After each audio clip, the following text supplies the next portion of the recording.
또 우리에게 은혜 더해 주시는 샤론 찬양대에 감사드립니다. 오늘 죄인 되었을 때부터 시작된 은혜라는 제목을 가지고 성도님들과 함께 말씀을 나누도록 하겠습니다.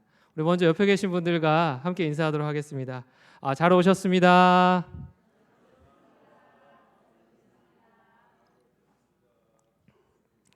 네, 한 번 더 인사하겠습니다. 사랑하고 축복합니다.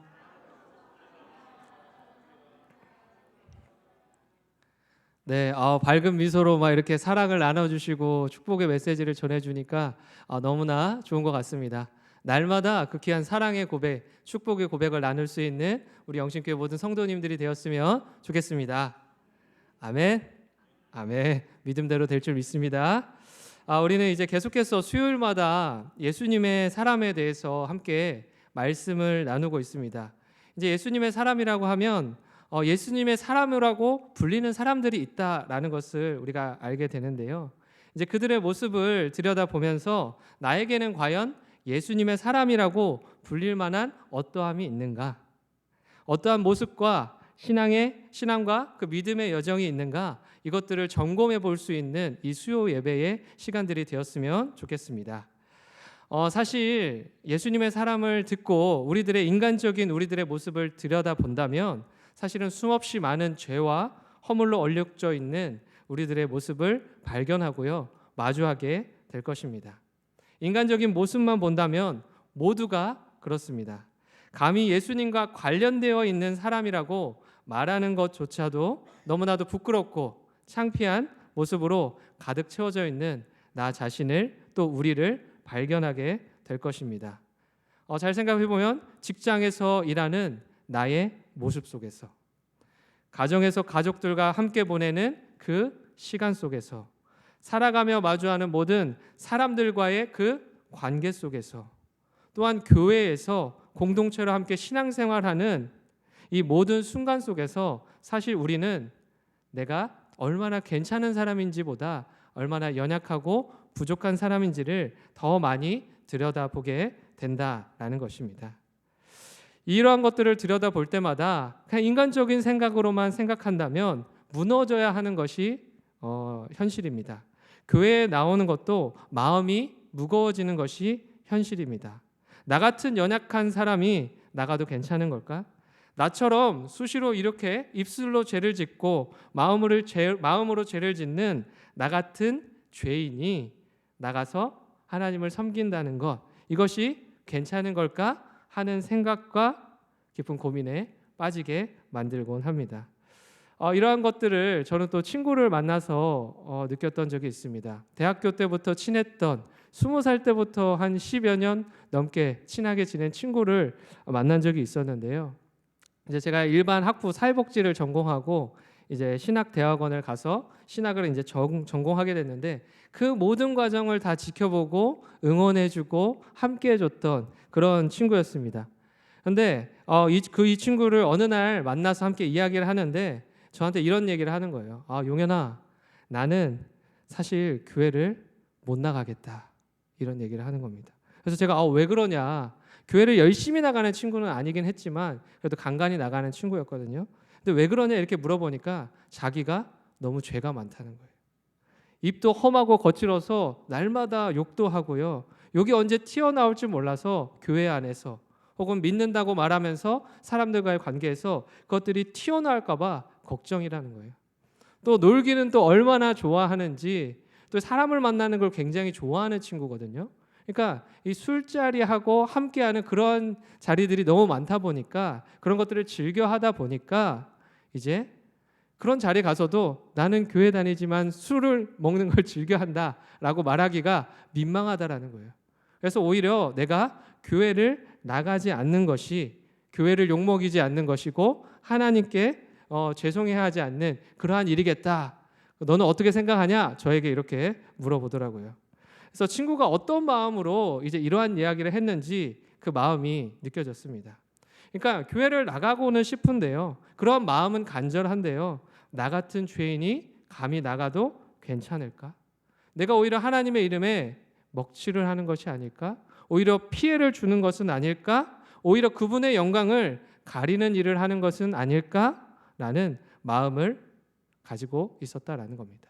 그래서 이러한 모습을 가지고 내가 나가게 된다면 오히려 믿음을 가진 사람들, 어떠한 다른 사람들이 시험에 들고 나의 죄된 모습으로 인해 더 힘든 상황을 마주하게 되는 것은 아닐까라는 그러한 생각을 가졌던 것 같습니다.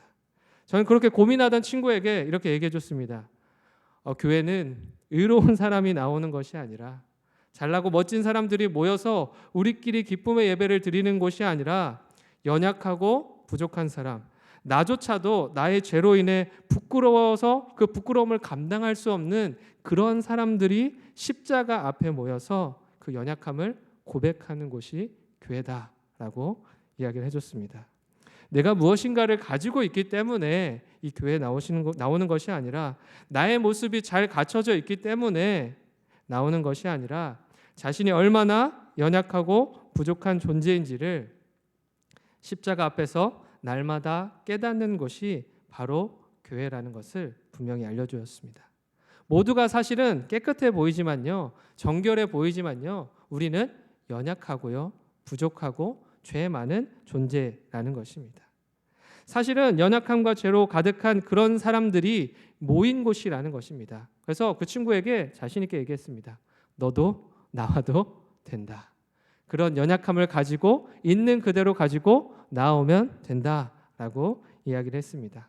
근데 이런 마음이요, 이 친구의 마음만의 문제입니까? 아니라는 것입니다. 하나님을 말씀을 대언하는 저도 마찬가지입니다. 다른 사람들보다요 더 거룩하고 정결한 어떠한 모습이 있어서 이 자리에 서 있는 것이 아니라 하나님께서 죄와 허물뿐인 나를 안아주시고 사랑으로 덮어주시고 힘과 능력을 주셔서 쓰임받게 하시기 때문에 제가 이 자리에 설 수 있고 여기서 말씀을 전할 수 있다라는 것입니다. 목사인 저도 그렇고요, 이 자리에 모인 성도님들도 또한 이제 신앙을 시작해 보려고 하지만 내가 죄가 많아서 가기를 꺼려하는 모든 사람들이 기억해야 될 것은 무엇이냐면 죄와 허물로 가득한 우리들을 의롭다 말씀하시고 그 의롭고 거룩함에 참여하게 하시는 이로 말미암아 우리가 이 자리에 서게 된다는 것입니다. 우리를 증명하는 것은요, 직분이 아닙니다. 목사라는 직분, 권사, 장로라는 직분이 아니라 안수 집사라는 어떠한 특별한 직분이 아닙니다. 또한 교회를 얼마나 오래 다녔냐 하는 그 시간이 우리의 존재를 증명해 주는 것이 아니라는 겁니다. 오직 예수 그리스도만이 우리가 어떠한 존재인지를 증명해 주시는 것입니다. 예수 그리스도 안에서 우리는 어떠한 존재인지에 대해서 오늘 본문 5장 1절 말씀은 이렇게 이야기합니다. 우리 한 목소리로 함께 해보겠습니다. 시작.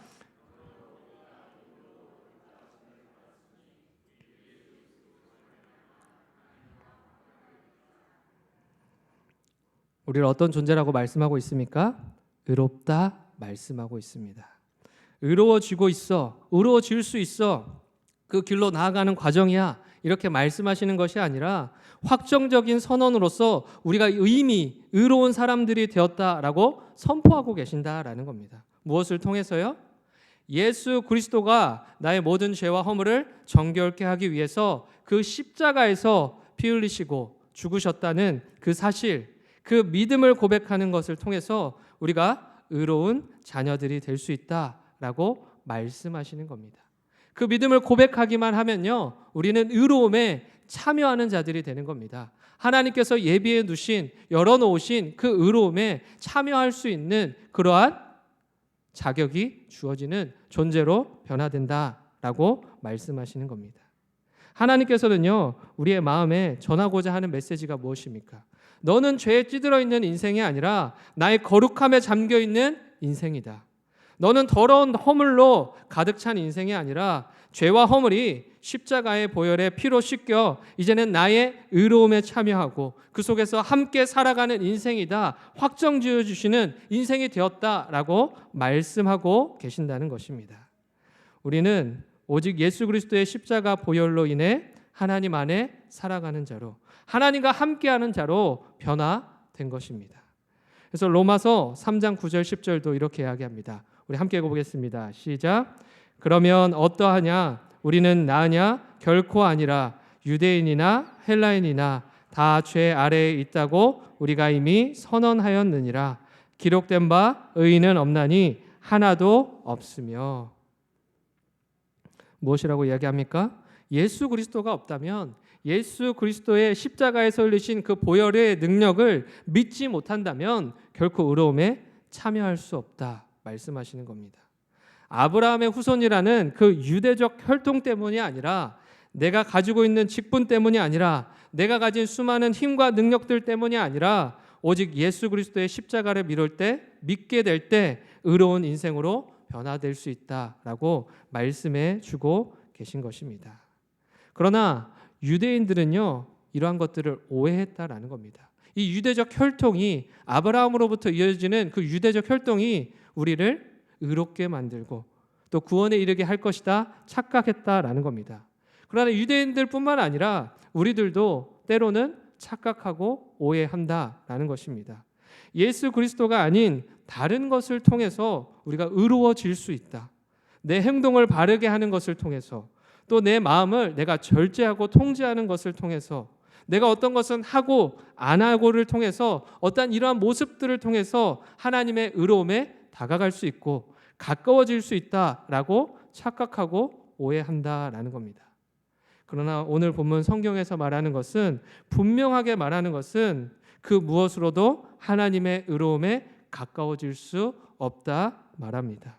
오직 예수 그리스도의 그 십자가의 능력만이 우리를 하나님과 화평케 하고 가깝게 하고 자유케 하며 영원토록 함께하게 만들어주는, 그 의로움에 참여하게 되는 그 놀라운 은혜를 우리에게 부어주신다라는 것입니다. 그래서 5장 1절 하반절은요, 이렇게 말하고 있습니다. 함께 읽어보겠습니다. 시작. 하나님과 화평을 누리자. 아멘. 이전까지 우리의 삶은 어떠했습니까? 하나님과 화평과는 거리가 먼 존재였습니다. 화평이라고 하는 것은요, 적대적인 관계가 끝났다라는 것을 의미한다라고 이야기할 수 있습니다. 그러니까 화평케 되었다, 화평을 허락하시는 것은 아담으로 인해서 시작되었던, 깨어졌던, 멀어졌던 그 관계가, 그리고 그 모든 관계들이, 의롭지 못했던 그 관계들이 이제는 다시 하나 되었다, 함께하게 되었다, 연합하게 되었다라는 것을 의미하게 되는 것입니다. 이전까지는요, 아담의 그 죄로 인해, 그 선택들로 인해 우리는 어떠한 존재가 되었냐면 하나님과 함께하기를 즐거워하는 자들이 아니었습니다. 하나님의 반대편에 서서요, 하나님을 거부하고 부인하며 인정하지 않는, 그러므로 하나님이 나의 인생의 참된 주인이 아니라 내가 인생의 주인이 되어서 관계 맺는 모든 것들의 그 가운데에 내가 주인 노릇을 하고자 하는 그러한 인생을 살고 싶어하는 것이 우리들의 인생, 우리들의 마음이라는 것입니다. 그러니까 하나님을 안 믿는 사람들처럼 자기가 주인이 되어서 살아가는 그러한 인생 가운데에 있었다라는 겁니다. 자기 자신의 주인됨을 선언하는 것이야말로 하나님과의 적대적 관계를 선포하는 것입니다. 그러나 우리는요, 믿지 않는 사람들처럼 나 자신이 주인이 되어서 하나님을 부인하고요, 부정하고요, 거부하고 하나님이 계셔야 할 그 자리에 내가 스스로 올라가서 살아가는 그런 모습을 보여준다라는 것입니다. 이로 인해서요, 하나님과 우리들의 관계는요, 적대적 관계가 되었다라는 겁니다. 적대적 관계에서 찾아오는 마음의 감정이 무엇입니까? 갈등이죠, 긴장이죠, 불안함이죠, 인생의 고단함이죠. 우리는 그러한 것들을 날마다 경험하는 인생을 살고 있다라는 겁니다. 하나님과의 화평을 잃어버린 자로서 힘든 인생을, 그 하루하루를 살아가고 있다라는 겁니다. 하나님과의 화평이 깨어진 자로서 극도의 긴장감으로 항상 불안하고, 이렇게 해야 하나 저렇게 해야 하나 늘 갈등하고 부정적으로 생각하고 판단하게 되는 인생을 살아오고 있다라는 겁니다. 그러나 이러한 불안의 관계가요, 이제는 무엇이라고 말씀하십니까? 종식되었다라고 하나님께서는 선언하고 계신 것입니다. 여기서 말하는 화평은요, 법적인 용어입니다. 그냥 구두로서 우리가 이런 관계가 될 거야 라고 말씀하시는 것이 아니라요, 하나님께서는 법적으로 그 누구도 물을 수 없게 우리에게 예수로 인해 의로워졌다는 사실을 땅땅땅 재판장에서 판결을 내리며 선포하고 계신다라는 것입니다. 이것이 믿는 자들에게 주어지는 가장 큰 은혜인 줄 믿습니다. 우리가 예수 그리스도를 믿음으로 말미암아 들어가게 되는 가장 큰 은혜의 자리인 줄 믿습니다. 우리에게 있어서 가장 큰 은혜는요, 죄 사함의 은혜입니다. 피 흘림 없이는 이룰 수 없는 그 죄 사함의 은혜를 예수님을 통해 이루기 위해 모든 인류의 죄를 예수님에게 전가하시고 짊어지게 하시며 그로 인해 우리가 은혜의 자리에 들어서게 하신 것입니다. 사실 세상을 살면서 은혜라고 여겨지는 상황들이, 환경들이, 조건들이 얼마나 많이 있습니까? 누군가에게 은혜라고 하면요, 건강한 게 사는 것이 은혜입니다 라고, 그것이 축복입니다 라고 이야기하는 사람이 있습니다. 또 누군가에게는요, 많은 재물을 얻는 것이, 많은 재물을 얻어서 내가 편안하게 사는 것이 그게 은혜입니다, 그게 축복입니다 라고 말하는 사람이 있죠. 또 누군가는요, 직장에서 인정받는 것, 명예로운 자리에 서는 것, 그것이 저는 축복이자 은혜입니다 라고 말합니다. 더 나아가서는요, 누군가는 자녀가 잘 되는 것이 축복입니다. 또 노년이 되어서는 고통 없이 하나님의 품에 안기는 것이 축복입니다 라고 말하고 생각한다라는 겁니다. 그러나 이 모든 것보다 더 귀한 축복은 죄사함의 은혜인 줄 믿습니다.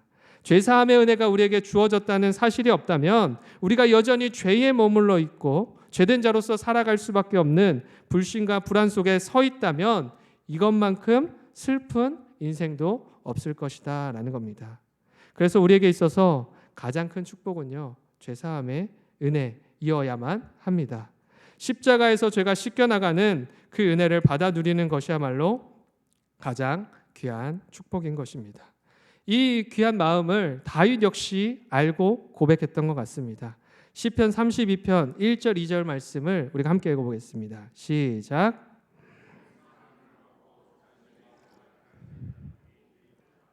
마음에 간사함이 없고 여호와께 정죄를 당하지 아니하는 자는 복이 있도다. 아멘. 무엇이라고 얘기합니까? 허물의 사함을 받고 우리의 모든 연약한 죄와 그 허물이 사함을 받고 예수 그리스도로 말미암아 그게 가려진다는 것입니다. 그것이 가장 귀한 축복이다라고 다윗은 고백하는 겁니다. 또한 마음에 간사함이 없고 여호와께 정죄를 당하지 않는 인생, 우리의 죄로 말미암아 정죄당하지 않는 인생이 된다는 것, 그러한 인생이 정말 복받은 인생이다라고 다윗은 이야기하는 겁니다. 우리가 이 사실을 기억할 수 있었으면 좋겠습니다. 다윗이 말하는 것처럼 우리의 인생 가운데 가장 귀한 축복은요, 모든 죄와 허물이 사함을 받는 것입니다. 또한 예수 그리스도의 십자가의 보혈로 말미암아 검게 물든 우리들의 죄가 예수님의 보혈의 피, 십자가 그 사랑으로 물들게 될 때 우리는 이전과 같지 않은 모습으로 다른 인생으로 변화하게 된다는 것입니다. 아가서 말씀을 보면 이와 비슷한 모습이 등장합니다. 아가서의 말씀은요, 이제 술람이 이방 여인과 솔로몬의 사랑 이야기가 담겨 있습니다. 이 여신은요, 자신이 이방 여인이고 그런 가진 신분과 다양한 어려움들 때문에 자신 스스로를 어떻게 평가하냐면 게달의 장막과 같다. 나는 그렇게 한참고 볼품없고 가치 없는 그런 여인이다라고 본인 스스로를 평가합니다. 이제 게달의 장막이라는 것은요, 텐트를 보호하고 덮기 위해서 씌워놓은 천 같은 것을 의미하는데요. 그 천이 이제 시간이 지나다 보면 먼지도 쌓이고 더러운 것도 묻고 그러다 보면 자연스럽게 꺼멓게 변한다라고 합니다. 그러니까 이 여인이 자신 스스로를 바라보면서 그렇게 검고 보잘것없는 인생으로 스스로의 존재를 판단했다라는 겁니다.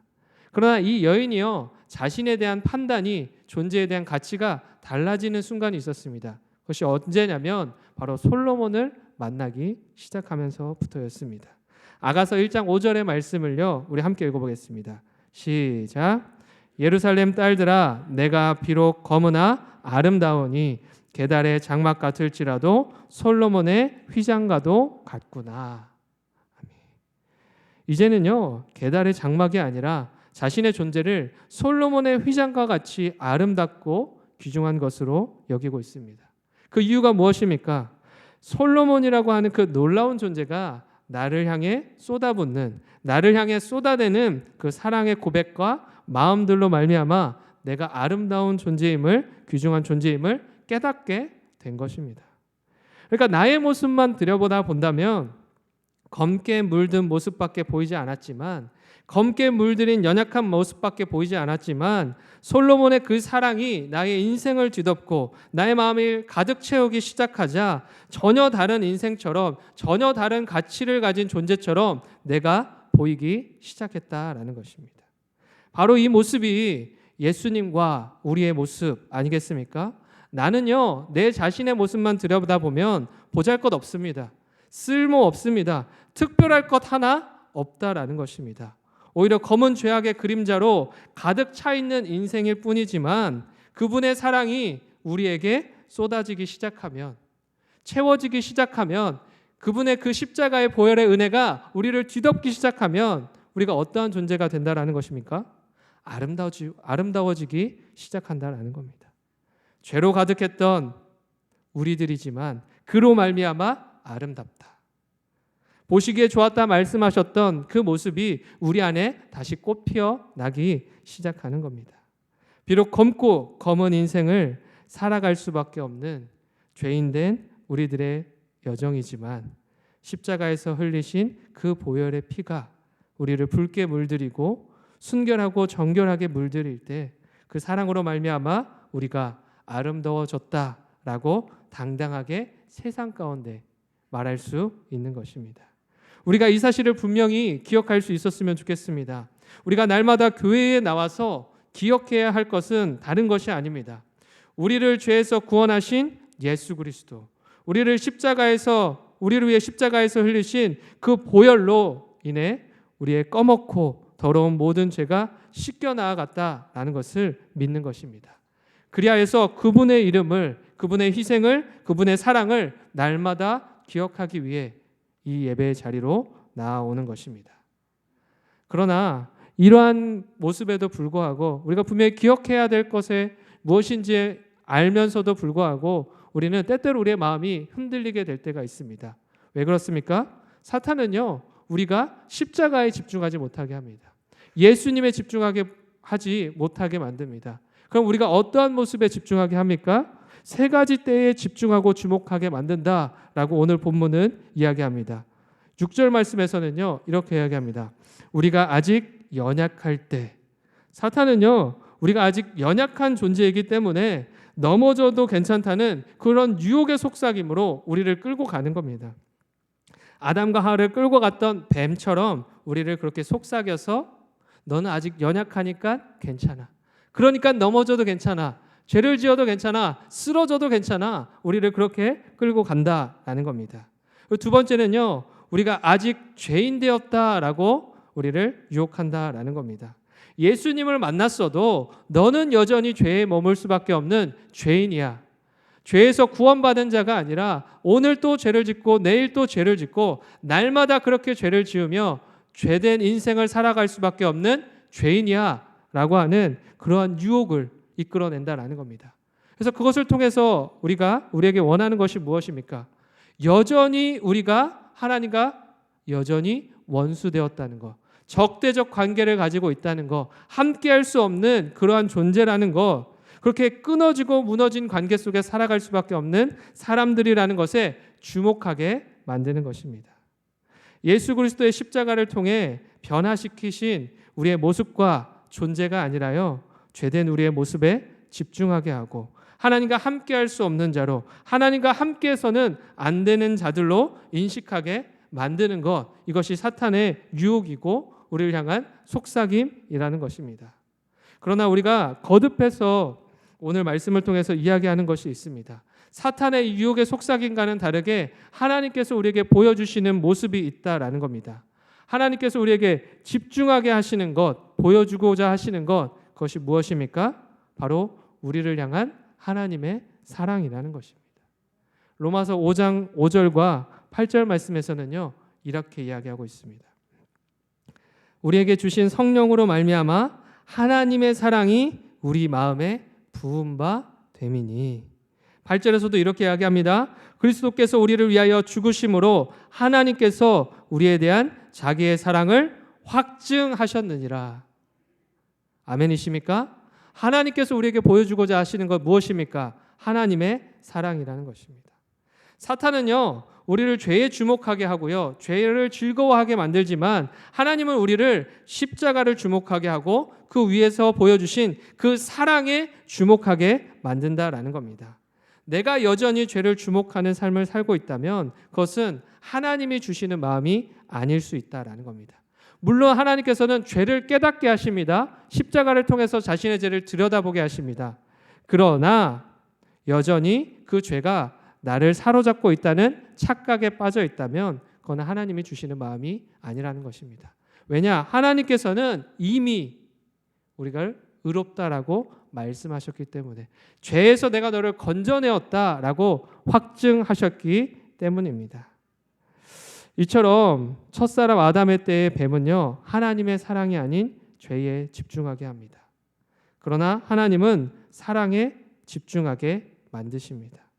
비록 아담이 지은 죄로 인해 쫓겨나는 신세가 되었지만 그럼에도 불구하고 하나님이 아담에게 예비하시고 보여주셨던 것들이 있습니다. 그것이 무엇이었냐면 여전히 내가 널 사랑한다라는 것이었습니다. 그래서 창세기 13장 15절 말씀에서는요, 아담과 하와를 쫓아내며 이렇게 말씀하십니다. 내가 너로 여자와 원수가 되게 하고 내 후손도 여자의 후손과 원수가 되게 하리니 여자의 후손은 내 머리를 상하게 할 것이요 너는 그의 발꿈치를 상하게 할 것이니라 하시고, 이 말씀을 원시복음이라고 합니다. 우리에게 주신 첫 복음이라고 합니다. 예수 그리스도가 태어날 것을 예비하시고 그를 통해서 이 온 세상을 구원하실 것에 대한 그 약속의 말씀, 이 말씀입니다. 예수님께서는요, 하나님께서는요, 아담과 하와를 쫓아내시는 중에도 사랑을 약속하셨고요, 구원을 약속하셨다라는 겁니다. 사탄은, 뱀은 죄에 집중하게 했지만 하나님은 여전히 내가 널 사랑한다라는 것에 주목하고 집중하게 하셨다라는 겁니다. 창세기 3장 21절에서도 말씀합니다. 여호와 하나님이 아담과 그의 아내를 위하여 가죽옷을 지어 입히시니라. 가죽옷을 지어 입히시니라. 그 희생을, 어떠한 그 피 흘림을 통하여서 가죽옷을 지어서 입히시고 사랑으로 보호하셨다라는 것을 보여주고 있는 것입니다. 죄로 인해 하나님과 영영 멀어질 수밖에 없는 인생이지만 그럼에도 불구하고 내가 피 흘림을 통하여서 너를 지킬 만큼 사랑한다라는 그 사랑을 보여주셨다라는 것입니다. 그 사랑이 오늘 이 시간 우리에게까지 이어지고 있음을 우리가 분명히 기억할 수 있었으면 좋겠습니다. 그 계획은 우리에게도 끊임없이 흘러 들어올 것이고 앞으로도 영원토록 계속해서 이어질 것입니다. 그래서 모든 사람들이 죄사함의 은혜를 받아 누리고 이것이 가장 귀한 축복인 줄을 알며 주님 안에서 살아가기를 기뻐하고 즐거워하며 십자가를 더 가까이 하고 십자가를 더 주목하고 십자가의 그 능력 가운데 살아가기를 즐거워할 수 있는 인생으로 살아갈 수 있도록 우리를 인도하실 것입니다. 오늘 이 시간 이 자리에 모인 우리들이 그 십자가를 바라보며 십자가의 능력을 바라보며 가장 귀한 축복인 줄 알고 그 귀한 축복의 은혜를 날마다 고백할 수 있는 우리 모든 영신교회 성도님들의 삶이 되기를 간절히 소망합니다. 함께 기도하겠습니다.